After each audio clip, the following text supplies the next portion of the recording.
What's up, guys? Welcome to the Linecheck podcast. It's me, Brennan, your host. Once again, I'm here in the studio with Carlos Juardo from Selva. Thanks for having me. Number 2. Yeah, I don't know if it's been like a year. I feel like I was thinking about it's been like I think exactly a year, pretty close to it. So I guess we're just gonna follow up and check in and see how you're doing. Yeah, how you doing? I mean, if it's fair to say, I think we're all in the shits a little bit. Yeah. I mean, me and my fellow comrades of people that I check in with like on a daily basis, the chefs in the city and around about, I feel like the industry's kind of fucked right now and it's hard.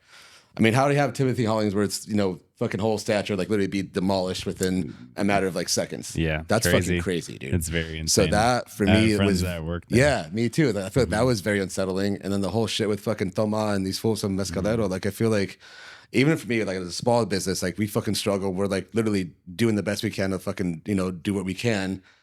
And I make sure my fucking people get paid. You know what I mean? Like I don't understand that. So I feel like in the whole state of it, like there's closings and all this shit's happening. There's a few of us that are trying to still make it happen or whatever. But I feel like if you're not going to pay somebody, like how is your accounting that off? Or you know what I mean? Like you're paying attention to the numbers. Like it doesn't make sense. You just tell them to fuck off. Yeah, or just like respect your employees. It's so simple. Like the ones that literally like are literally sweating and fucking like bleeding for you and shit. Like putting in overtime. Dude. I heard how difficult it was working that the last week at OTM. I bet, yeah, because everybody in the mall wanted to go there, right? No one had to show up if they didn't want to, right. They're closing, but they wanted to, and it was busy as fuck, Probably busier than they probably had ever been, right? Like, they get through a lot of them working like there. overtime. Fuck that, dude. And then plus you have the people that you're just like, all right, I'm out of here then. Yeah. So then you had people that stayed working overtime, working more hours, harder hours because they have less staff now. Yeah. And then not getting paid and then for not it. get the at least that. No, dude, it's crazy. I don't know. There's a lot of controversial stuff popping up on, we all follow Eater. Yeah. And it's like, oh shit, here we go again. Here's another article. Like But they love that shit too. They love to find all the fucking grimy shit that, right? I mean, coming here, I was like on my phone, I was checking like Eater. It's like, LA is about to shut down 3 farmers markets. I'm like, what the hell? Because they're not getting enough funding. There's a lot of like things going wrong in the industry. No, and I feel like, it's all got to be stemming from somewhere, right? Mm-hmm. And I feel like, you see how much money comes out of our taxes at the end of the day. It's like, you really can allocate this money better. Is that really like what's happening? Or is it just being completely just like organized in a way that it should be? Like, I feel like that's for like the farmers markets, especially, that seems shitty. Yeah. I like the Hollywood farmers market. Yeah. I was going to go there on Sunday because I need to. and that's the thing. Like I don't rip the Sunday one and somehow like I used to. Just fucking my car is fucking really old, so I can't take it. It also takes like 2 hours to get there, dude. I just do all the Long Beach markets now, but like once a month, every couple, like it's nice to fucking go. It's a staple. It's like some shit that's been there for a long time. That especially if you're a chef of the city or surrounding areas, like those markets specifically, right? Like you're rubbing shoulders with all the dudes and shit there, Yeah, that's I don't understand it. Yeah, it's crazy. It's just unfortunate because, we're all trying to just do a good job at the end of the day and have a successful business and honestly just cook good food. That's all we want to do. Yeah, it's not, it's not much more than that. Not for the glory. Yeah. It's not like we're like raking in all this fucking cash and shit. Like it's almost like we're like we like the sacrifice and the pain and all this shit. Yeah, like, what's crazy is when I'm just like streamlining comments on Instagram, and it's about like a small business owner, and for some reason, people that don't work in the industry, they think that all business owners are just rich. Yeah. I don't understand that. No. Like you think. Well, it's funny because like you'll look at the whole escape. I mean, I guess when I was young and a little more naive, maybe I thought the same. And now that I'm in these shoes, of like you realize like all the things that are in my head to like on a daily basis when I wake up in the morning. Like no, dude. Like we're not. And there's a few of us that maybe have a little bit more of a cushion there. But I feel like generally speaking, with like small businesses, like we're there's no one sitting in a high stack of cash. No, it's not. It's not happening. Definitely not anyone that maybe people I know that are doing well right now, but that's for other reasons. I feel like at the end of the day, like the average mom and pop shop is we're not sitting in that type of cash. And how many hours you're working too, right? Like, and that compared to like even like our highest paid employee, like to some degree, like they don't even though we have equity stake in some in our restaurant and stuff like that. Like they're probably making more money than fucking we are, or my bartender, you know what I mean? Like so my server, whatever.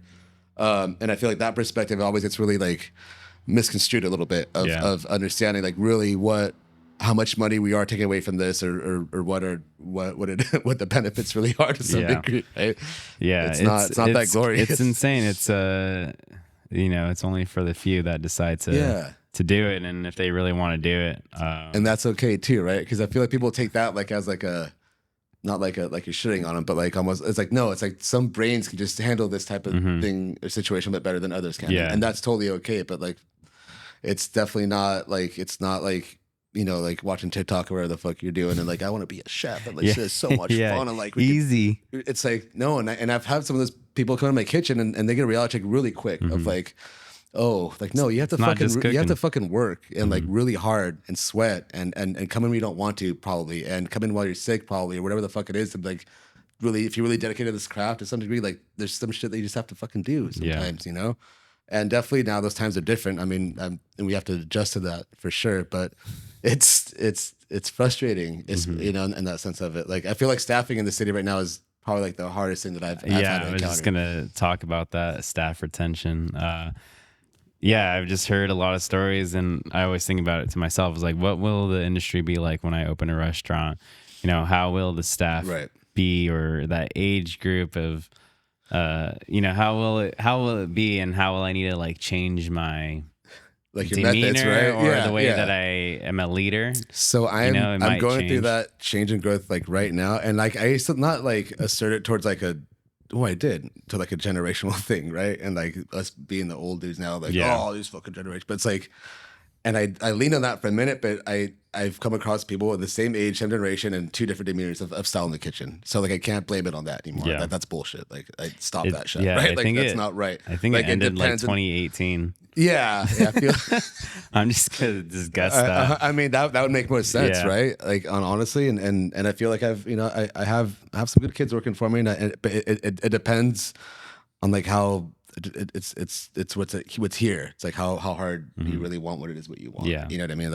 It'll show very, very easily on how quickly you move, how efficiently you move, how much you communicate versus like the slightly privileged type of mentality or something. Yeah. Right. Or the nonchalant. I don't know. Like I could never be like nonchalant in any fucking kitchen. Like I was just like always felt like I was had a fire lit under my ass. Yeah. Or I'd get yelled at. Exactly. Right. Yeah. Or else, Someone asked me a question. Can you define sense of urgency?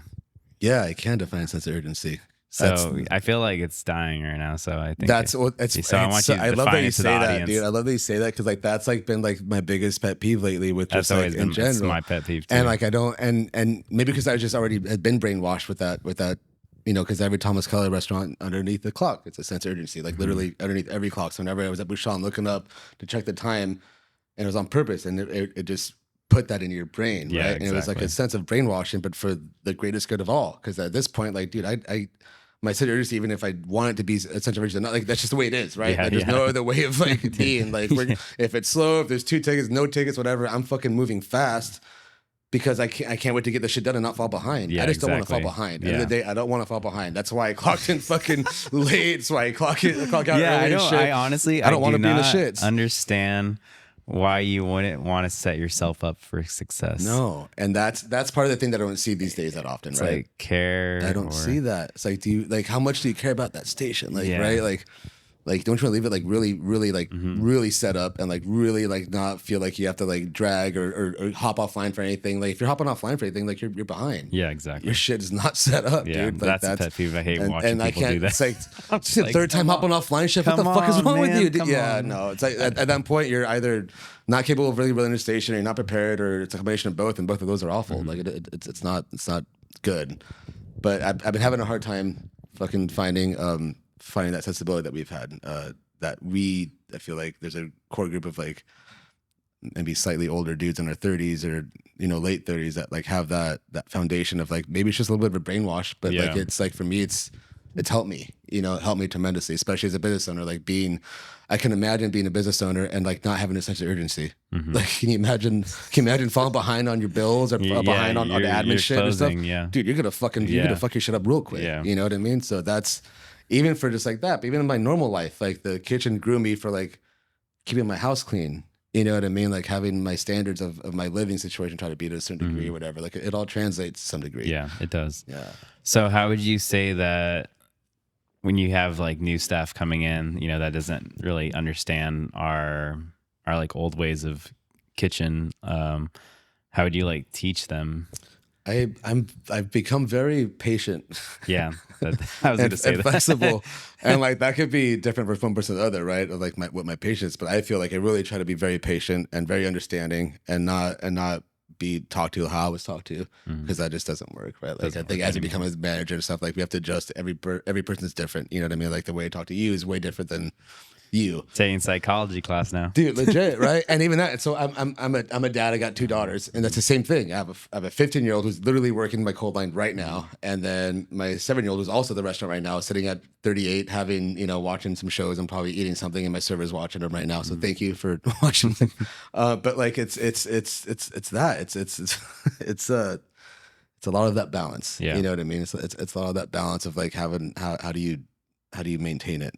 Yeah. Right. And maintain it to a standard that like feels good for you. Yeah, definitely. It's I just like ask myself that question, when I'm about to open, looking for staff. I'm like, it's gonna be different. Tough. And be that's like I have to treat this little mini adult a little different than this little one, and they both have completely different personalities, and that's the same thing like with our staff. Like everyone literally has a different personality, and we have to approach everybody differently, and with a sensible manner, not throwing pants at them or whatever, like shit that used to happen to us or whatever. And there's some good peeps out there. I feel like the pandemic really fucked up a lot of people's ambitions a little bit. Yeah, I think it might start turning around. I think it'll be like... It feels like it's better. I feel like I've had moments of this year where it's like, are we doing a little better? Like, you know what I mean? Like, can we have that little glimpse of like, of coming out of whatever darkness we were in? I feel like a little bit. I feel like definitely... Have you watched The Bear? The first season and like 2 or 3 episodes. Yeah, maybe. Same here. Yeah, as far as I got. Do you think it's like helping our industry? No, with cooks that like people that want to be a chef. Do you think maybe it might want? I mean, I don't know. Watching it, you probably don't want to be a cook anymore. See, because I feel like it would inspire somebody, but like I feel like you're never gonna know until you're actually doing it. That's the thing. Like, because like even if it looks awful and that's even glamorizing, the fact that it looks so hard and like he's so stressed and all this shit, like that's so inspiring that he's so inspired to do that shit. Like yeah, but then fucking do it. You know what I mean? Guy's crazy. Then fucking do it. Then fucking do it for 5, 10, 12 years and at that same magnitude that you started with, if not more, because of where you want to get in your career. I feel like people watching that now, yeah, it could give them a better sense of what it really feels like to be in the kitchen.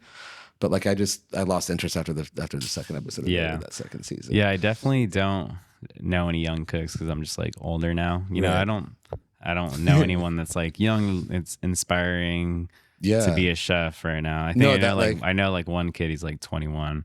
It's a different hunger though, right? Yeah, like are we going crazy? Different. Is it a different hunger? Like it feels like the ambition was so like I would literally sacrifice everything, like my whole body, fucking everything, days of work, like rest. Like I didn't care. Like I was so obsessed about just wanting to be the best that I could be on that station in that restaurant, whatever the fuck it was. I mean, do you think also because of TikTok and Instagram, you can just like make food and like take video of it, and then that's how you like become a famous chef, and then like that could be a route that you take and then not even have to work ever on the line, or even never even previously worked on the line.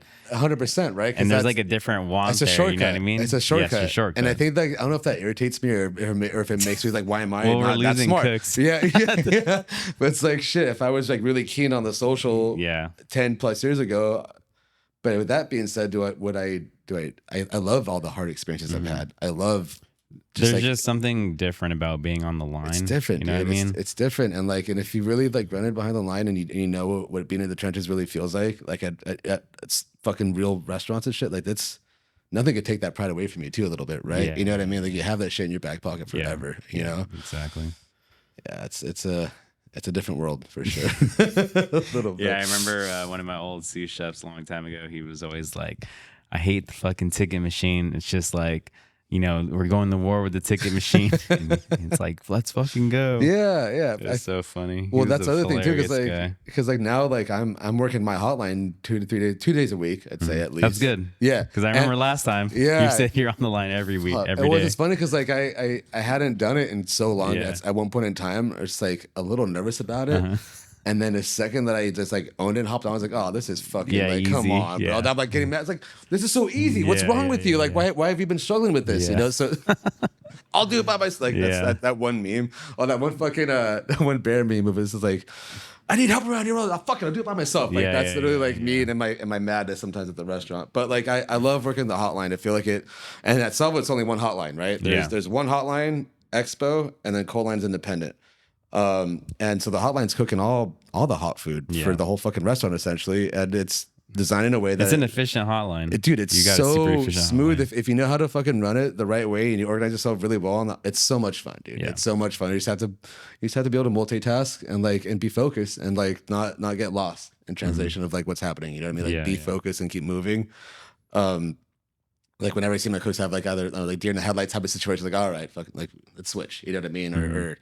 Or it's something that you have to learn over time. You know what I mean? Like I'm only really good at it now is because I just fucked it up so many times before. That's the only way you get better at it. Yeah, exactly. And I feel like that's like that's another thing maybe like the younger generation like might have issues with of just like failing a few times or failing over and over and still getting up and trying again. Like I cried driving home from Busan like probably 9 times out of 10. Yeah. Like almost every day. It's tough, it's man. not fucking easy, dude. You have to have, a lot of skin to keep on doing it. And then also there's a lot of times where you weren't getting positive reinforcement, after you fuck up. That part too. It's the opposite of like, that. Don't worry, buddy, you do better tomorrow. Get the fuck out of here. Don't you ever come back. It's the opposite of that. No, the motivation was different. But like you just have to just put your head down and just keep going. Yeah. I think that's probably the best advice, honestly. Put your fucking head down. Yeah, just keep going. That's what one of my old sous chefs told me. He's like, I just loved you because you just you're in the weeds and you're in the shits, and you just put your head down, just keep on going, dude. There's nothing you could do, just keep on going. Like, what else are you gonna do? Like, I'd always say like, I'm like, keep on swimming, just keep on. Exactly. Exactly. I love that. No, but that's a mentality, because if not, then you're literally gonna drown. Yeah, exactly. I mean? You literally. And I love that now, because as I've that was when I was younger, and then now that I've got more experience, right? Like you just turn on the jets. I love that when you when you have to like turn it on, you're like, all right, shit, it's time to go super fast, and right? Yeah, and when it's like time to like really like, and that's the thing, like those, and that's why I got re-inspired on the hotline at work was that like getting put back in the weeds, like really in the weeds. I'm not an expo like you get weeded out for sure, but it doesn't feel like when you got fucking flames in the grill and the shit, and you know what I mean, you're like magic, like that there's nothing that'll touch that type of thrill, and that moment of like really being weeded and just fucking knowing that you're crushing it and you keep going like and everything's fucking perfect. You're locked Temps in. are on fucking everything's fucking exactly you want it to be. The sauces are nothing's breaking, everything's fucking like that's how you become. You're locked in. You're prioritizing everything. Exactly. Every step you need to take. Exactly. Yeah, you have a few timers set on your station where the fuck's going on. You know what I mean? Yeah. That's awesome. That shit, dude. I haven't worked the line in a long ass time. It's fun, dude. It's fun. That's like from Selva. It's probably because I took a break from restaurants and shit for a hot minute. It's 7 years that I had not been on the hotline. Yeah. Until when I got back on the hotline at the restaurant now, and that was like the way that first nervous is, and then like it's like riding a bike or like riding a skateboard. Like I stopped skating forever and I started skating again. Like it's like, exactly. After 5 minutes, like oh fuck, it's fun. It's the same shit it's always been. You know what I mean? Like nothing's changed. It's just a little time has passed. You just gotta fine tune it a little bit. Tighten the screws. Yeah, exactly. Tighten your trucks. Exactly. Maybe some WD-40 at the same time. Leave that shit up a little bit. And keep on going. You'll be all right. Yeah, man. I do miss working the line sometimes. But the pop-ups are fun too, right? Yeah, pop-ups are fun. It's definitely cool. It's definitely it's hard because I just don't have a kitchen space. Yeah. You know what I mean? Just we're making something work out of your like regular house. Right. It's like, and then are you prepping a lot of that like beforehand? Where you're just getting shit hot, or are you like doing like a lot of the nitty gritty like on site and stuff? I do like a little half, like half and half. Depends on how many people it's for. Get some prep done and shit, like get a lot of stuff kind of bulked out. And then also like shopping, driving to the markets. Yeah, everything takes time. Nothing comes to like my house, like a restaurant. I don't have storage. No, I got an extra fridge for stuff, but I just I make it work. But the goal is to open a restaurant. That's good, dude. And, I mean, you're on the right track. Have a team and all that stuff, so that'd be cool. And then I don't have to drive everywhere. Yeah, exactly. Go to Chef Toys, buy 600 pounds just for one event. But yeah, it's fun. It's definitely an experience. That's cool, dude. That's cool. So how's service been recently? Like, how you guys doing? How's business? I feel like this last month is finally like getting back to like some normal, to like our normalcy a little bit. You know, like when we first opened, it was chaos, like lying around the fucking corner and all this crazy stuff. And it's just been like, again, the last 3 months have been kind of like shit. And then this like last month, I feel like we're finally like kind of like getting back in our flow and stuff. So like it's starting to feel good, you know. And I love the holiday season, like for many reasons, obviously. But you know, Halloween's always fun, and then you start getting to like, you know, the fucking real holidays of like we're starting to book out parties, we're trying to get inquiries of that, and trying to buy outs and all that kind of stuff. That's so awesome. Like that for a restaurant, those like, are always great. It's such a good like a revenue, you know, for us with the labor ratio being super low, right? So like any caterings, any buyouts, like that's if we get a few of those locked in for a month, that it's so helpful. Like, you know, that's really the bread and butter for the holiday seasons for sure. That's awesome. Yeah, and then good. you guys also have your spooky cocktails right now for Halloween. Dude, Halloween's my favorite. I love it. Holiday. It's one of my favorite holidays. I watch like a horror movie every single day. That's what we've been doing. That's what we've been doing. And I feel like there's a few of us that really embrace, like, I mean, I feel like a lot of Long Beach has really been embracing this, like, we this love Halloween. spooky It's season. fucking rad, dude. And the restaurant now, like, we have like all these black cocktails. I have a black panna cotta. I'm about to do like a black pork dish. I'm like just doing all this monochromatic, just like just blacked out, like just kind of fun. You know what I mean? Just like, having fun. It just feels good, like as it should be. We're just trying to have fun with food and make it taste good. Have you seen Terrifier? No, who told me about it? It was you. I just saw the third one just came out. I saw it in theaters. Is that the one that people like running out, fucking like throwing up and shit? Yeah, definitely. Yeah, and you made it through? I mean, I'm a horror fan, so like it's easy for me. You weren't too phased of it. But I took my girlfriend who absolutely hates horror movies. Oh shit. And I was like, I'm letting you know that this movie is like really crazy. Right. And she's like, gore is fine for me. Like it's just like the real stuff that, you know, clowns aren't real, so it's not scary to me. I was like, okay, all right, whatever. And then she was like, holy shit, that's crazy. I was like, yeah. Yeah, they fucking bought it. Oh, fuck. Yeah, chainsaw in the butthole, you know. So yeah, that's all I'll say. She's been trying to take me. I guess we'll have to crazy. fucking do it now for sure. It's kind of funny though because it's like a clown. So yeah, but it is. The irony is there gory. For sure. Yeah, I don't want to. This is gonna be a mature rated podcast just because I said that. No one wants to get chainsaw in the butthole. It was well worth it. It's well worth it. Oh man, shit, damn. dude. So, what else has been happening? Oh man, so we're doing this new menu launch. Like, I feel like our brunch has never been like what I wanted it to be. So like, I'm trying to like get excited about it again. So we're doing we're gonna start doing like not do day service on Saturday, but then focus it all on Sunday and do like a all day menu on Sunday. Cool. So do like some like classic Colombian shit, like a calentado is like it's like leftover shit that we heat up.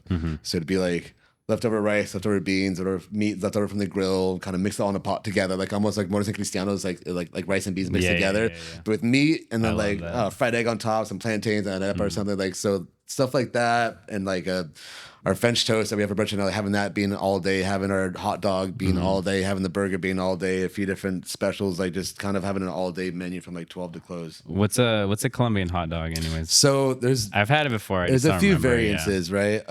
Like in Colombia, we would, it's a typical street shit where it'd be just mounted with shit, like just potato chips, fucking sliced bacon, mayo, fucking ketchup, fucking all just potato chips, just a ridiculous amount of different stuff, right? And there's like different sections of it. So at the restaurant, we do a version where it's a bolillo bun, the clementines that we split down the middle, onions and peppers that we caramelize, and then jalapeno jam, tortilla cheese, some crushed Lay's and chili powder and lime juice and cilantro. Dang. So it's like it's a big old thing, you know. But the bread's like baked that day. Yeah, everything's it's just rad. like a very indulgent situation. But like that's exactly what that's supposed to be. It's like kind of the street food type of situation, you know. Yeah. So that's kind of like the newest thing been going on right now, and I've just taken over the menu design. I lost my manager. So I got some other things that are on my plate. So now I'm doing, So now I'm like, now I'm having fun with it though. I was like, oh shit. Well, like we're kind of rebranding a little bit and doing some stuff. Out, yeah. So it's kind of fun. And I feel like as a chef creating my own menu, designing my own menu, like it feels right. Yeah. Right. Cause then I'm able to give that aesthetic that I want and lay out the food how I want and whatever makes sense. And I just didn't have that attention to detail like I did before, I guess, about it. So I'm kind of having fun with it. That's it's awesome. cool. Yeah. And it just goes back to what we're saying, how you're just all these different figures in the restaurant. You know what I mean? Like, Who you're would think not about that? just, Right. you're not That's just true. a chef. Right. You're also like managing, so much. you're, doing ordering. It's not just cooking. No, You know what I mean? At the end of the day, it's not cooking's just cooking. dude, that's the easy part. Cooking's it's the easy part. I tell my kids all the time, if I just had to worry about this station and nothing else, do you realize how simplified my life would be? Yeah. Just a station. He's like, all I gotta do is worry about and the like station. you literally your job is just do this station, and like you're struggling, exactly. like, bro, like come on, man. You know what I mean? So in fact, the fact of like that's the cooking is the easy part. Everything else is the technical and the numbers. And if you want to be like a restaurant owner or a restaurateur or whatever, that you have a stake in this, it's the numbers are important. And if you don't have a focus on that, you're not gonna make it for sure. Yeah, 100%. Yeah. Oh yeah. It's scary. It's a scary business, guys. Yeah, Just letting you know. I mean, you feel lighthearted. You guys all heard like all the people have asked these questions. It's not easy. No, it's not. And we keep saying it, but it's really just not. And now we're just stuck in it, so we got it. Yeah. All right, I'm gonna ask you a question before we wrap this Let's up. go. So, what are some of your favorite spots to go eat at when you get off of work? When I get off? Yeah. All right. So if I sneak out early, I've been really fucking with Marlena lately. Cool. I feel like that, I don't know, just like the ambiance there feels really fun. Do you get the $85 calzone? Nor will I pay for $85 calzone or $100 bagel ever. It's not, Will you be debating anything? We're a business owner, right? We're poor. Yeah. I can't afford a fucking $85 calzone or we just $100 talked bagel. about that. Yeah. Get the fuck out of here. But if you bring 9 friends, we can all split it. Yeah, we could. No, man, I feel like I like the fuck. I'm a cheap date, dude. I like. I'll go to Marlena and get a pizza and like a pasta and spit a glass of wine and fucking feel great. Sorry, not calzone. The cocktails are really good there too. Yeah, everything's fucking great. The fucking wine list is amazing. Everything's fucking I really enjoyed that spot. I feel like that's And they also play good music. yeah. See, they were playing Trip Hop when I was there, and I was like, that's what the hell? rad. No, Freaking Belmont Shores, you guys are outdoing yourself The vibe is right now. fucking cool there, and they had like a few ways it could have gone because it's like right in that little Naples, Naples, and I feel like it's like they're doing a really good job. Yeah. I feel like I absolutely support what they're doing, and it's delicious. We're also in the city. We go to Ellie's. I fucking love this. The Monday suppers that they do are fucking like one of the things that it's also very, very frugal and very affordable. It is and affordable, you get an authentic experience, and the fucking food's amazing, dude. Like the fucking food's great. To me, Ellie's is one of the like OG, like 100%. proper spots. 100%, and Long Beach. it's proper. That's the right word, right? Yeah. Like they're not taking shortcuts. Like this, like their pastas are fucking made expertly. Like everything's done as it should be. And so. Yeah, Ellie's for sure. Fucking Sushi Nikkei, I fucking love too. And you guys were just on like some it was article together. They did this Peruvian publication came down to LA and kind of highlighted a couple of restaurants in Long Beach, and they got me, Eduardo, and then Ulysses from Barrio. Super nice guy, by the way, also. And he's got some cool projects happening too. He's like, dude, he has the recession menu. Yeah, that's dude, tight. He's doing some cool shit right now, and he's got some other projects happening that I'm really excited about. But like that recession menu, that's inspiring a little bit. And I feel like that's exactly. like that's the kind of shit that we need right now. That's what Long Beach wants, right? Exactly. So like that's like hearing your audience and then creating something for that and helping them. Helping the community. Yeah, no, those guys are fucking great. I support them both very, very much. They're good dudes and their food's delicious. I can attest to that. Yeah. Where are you fucking with these days? Where are you eating? Del Taco, dude. the chicken soft taco? Or Taco Bell. I'm just kidding. No, I do go there. I'm not joking. My time's there too. That's what's up. Honestly, I say Thai curry pizza. Oh, really? If I'm damn, dude, I had that a little while ago, and like so I was trying to like show it off to my girlfriend. Like, hey, this Thai curry pizza is like some like OG like Long Beach, and we had it, and like I was like, fuck, like they didn't bring it that time. Dude. Oh damn! And I was just like, damn, I'm like trying to show off my shit, right? And like they didn't fucking. I never get the Thai curry one. I always get the Tom Yum. See, maybe that because I just love the like acidity in there and the lime. You can taste it on the cheese, which is really the weird. The base is good for that. And that's cilantro all over. Maybe we'll have to redo that one again and get one of each or something. Where else am I going?